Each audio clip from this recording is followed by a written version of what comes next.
अच्छा, ये 2021 model accent junk yard से हमने ली है। साइडें इसकी अल्हम्दुलिल्लाह बिल्कुल ठीक हैं।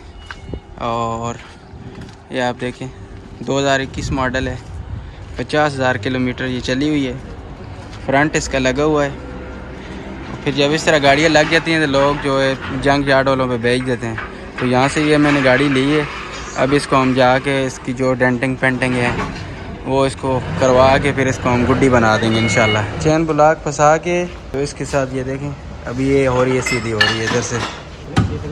इसमें रेडिएटर पानी वाला और एसी वाला ये भी लग गए हैं। और ये नई लाइट्स भी लग गई हैं दोनों। और इसको जसर बोलते हैं, ये भी लग गया है। इसको साज बोलते हैं, साजा, ये भी लग गया।